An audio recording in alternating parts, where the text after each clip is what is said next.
তো বিজয়, আহ, অনেকদিন তো হলো অস্ট্রেলিয়া আসছো, সামনে যারা আসতেছে তাদের জন্য তোমার কি উপদেশ? সামনে যারা আসতেছে তাদের জন্য উপদেশ হচ্ছে আসলে ভালো, আসার পর স্ট্রাগল করতে পারলে আরো ভালো, আদারওয়াইজ তো তোমার কি মনে হয় যে মানুষ কোন সেশনে আসলে ভালো? November session, February session is good, but as it is possible to go to come earlier here, yeah, come earlier, yes, as soon as possible, grab your visa and pack your bag and come here. তো না, tuition fee manage করতে হলে তো আমি যা বুঝলাম যে June ইনটেকে আসা ভালো। তো তোমারও কি মনে হয় জুলাই ইনটেকে আসা ভালো হয় না?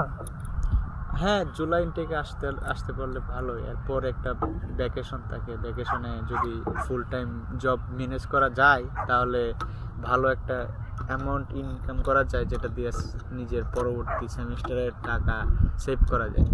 বাট এটা ইম্পসিবল হিয়ার, যে টাকা ইনকাম করব, দেশে পাঠাবো, আবার টিউশন ফিও দিব, ইম্পসিবল। যে কোনো একটার দিকে ফোকাস করতে হবে। হ্যাঁ, আমি বুঝেছি আপনার কথা। তো এই হইতাছে জিনিসটা। এখন আমরা যাচ্ছি বিজয়বাবুর ওয়াইফের কাছে, যিনি উনি স্পাউস বিষয়ে এসেছেন। তো ওনাকে কিছু প্রশ্ন করি।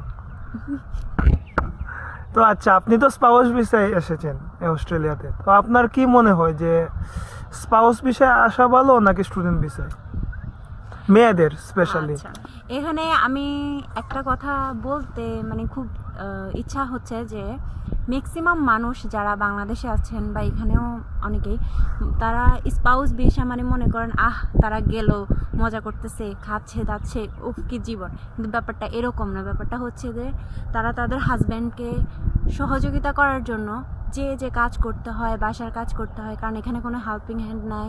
নিজের কাজ করা, তারপর টিউশন ফি ম্যানেজ করা, অনেক কিছু করা লাগে। তার মানে এখানে আইসা যে তো আপনি পায়ের উপর পা তুলে বসে বসে খাবেন এরকম কোনো সিচুয়েশন নেই। তবে হ্যাঁ, আসতে পারেন, একসাথে দুজনে মিলে আস্তে আস্তে এস্টাবলিশ হওয়ার জন্য কাজ করতে পারেন, এটাই আর কিছুই না। আচ্ছা, আপনার কি উপদেশ থাকবে যে আমার দর্শকদের কাছে যারা মনে করেন যে আসতে চাইতেছে, কোনো কাজ শিখে আসতে চাইতেছে, স্পেশালি মেয়েরা? এখানে আসার পর আমার মনে হয়েছে যে আমাদের বাংলাদেশি মেয়েরা ড্রাইভিংটাকে খুব ভয় পায়, যেমন আমি ভয় পাচ্ছি। তো বাংলাদেশ থেকে যদি ড্রাইভিংটা শিখে আসে, তারপরে বারিস্তা কোর্স করে আসে, তারপর এজ কেয়ার, চিলড্রেন কেয়ার, আরও বিভিন্ন কিছু আছে, চাইল্ড কেয়ার যেটাকে বলা হয় আর কি।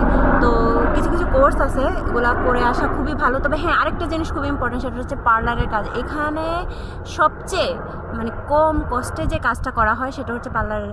দেখা গেছে আমরা ব্রু প্লাক করতে যাই, সেটা আমরা থেকে $15 $20 নিয়ে নিচ্ছে, কিন্তু 5 মিনিটও কাজ করছে না। কিন্তু আমরা সেই কষ্ট দিয়ে মানে 1 ঘন্টা কাজ করে আমরা সেম টাকা ইনকাম করা লাগতেছে। তো আমি মনে করি যে এগুলো শিখে আসা ভালো, যেটা আমরা করতে পারি না। ঠিক আছে, ধন্যবাদ আপনাকে। তো এই ছিল আমার দুইজন বাস্তব অভিজ্ঞতা সম্পন্ন ব্যক্তির কাছ থেকে শোনা। তো আমি আমার বউকেও কিছু প্রশ্ন করি, দেখা যাক উনি কি বলে। এখন আমরা প্রশ্ন করব আখিরয়কে। উনিও স্পাউস বিষয়ে অস্ট্রেলিয়াতে এসেছেন। তো আপনার কি মনে হয়, আপনার কাছে প্রথম প্রশ্ন হচ্ছে, আপনার কি মনে হয় যে স্টুডেন্টরা এখানে এসে কি সার্ভাইভ করতে পারবে? হ্যাঁ, অবশ্যই করতে পারবে, পারবে না কেন? কারণ এখানে এসে অনেক অপশন আছে। আর যদি আত্মীয়স্বজন থাকে তাহলে তো আরও বেস্ট, কারণ ওনাদের সাপোর্ট পাওয়া যায়। আর যারা একলা একলা আসে, ধরেন 1-2 মাস একটু কষ্ট স্বাভাবিক। সবাই বাংলাদেশের আমরা যারা আছি সবাই বাবা মার খুব আদরের, কিন্তু এখানে এসে সবাই মানে বাস্তবতার সম্মুখীন হয়ে সবাই কাজটা মানে শিখে নেয় নিজের তাগিদেই। আর জব আছে, মেলবোর্ন যে জব নাই আসলে তা না, মানে ওয়েট করতে হবে। মানে ওয়েট করলে আপনি অবশ্যই মোটামুটি একটা ভালো জব পাবেন।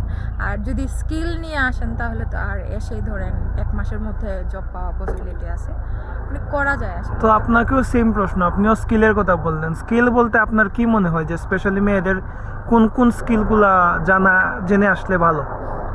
এই যে বারিস্তা, এখানে আমিও এখানে বারিস্তার কাজ ইন্টারভিউ দিছি অনেক জায়গায়। ওনারা আসলে কফির যে ধরনটা আছে, ওনারা মানে সব ধরনের কফির ফ্লেভারটা ওনারা টেস্ট করে। এখানে আসলে কফির মানে বলতে গেলে মেলবোর্নকে কফির একটা রাজ্য বলা হয়। কফির দিক দিয়ে এক্সপার্ট হলে আপনি ইজিলি জব পাবেন। বিশেষ করে সামারে এখন অনেক কফির দোকানে মানে বারিস্তা নিয়োগ চলতেছে, প্লাস পার্লারের যে নেইল এক্সটেনশন, তারপর ব্রু প্লাগ, তারপর বিউটিশিয়ানের কিছু কাজ আছে এইগুলা। তারপর আপনি যদি চুল কাটা শিখে আসতে পারেন, এইখানে আসলে ভাই অনেক টাকা এইগুলার। আরও আছে অনেক কিছু, যেমন ধরেন শেফ কোর্স, পিৎজা, তারপর বেকারি কোর্সগুলো যদি শিখে আসেন, এগুলো আসলে অনেক সময় সাপেক্ষ। আপনি যে কোনো একটা স্কিল নিয়ে আসলে এখানে বেস্ট আর কি জব পাওয়ার জন্য। আচ্ছা, ধন্যবাদ।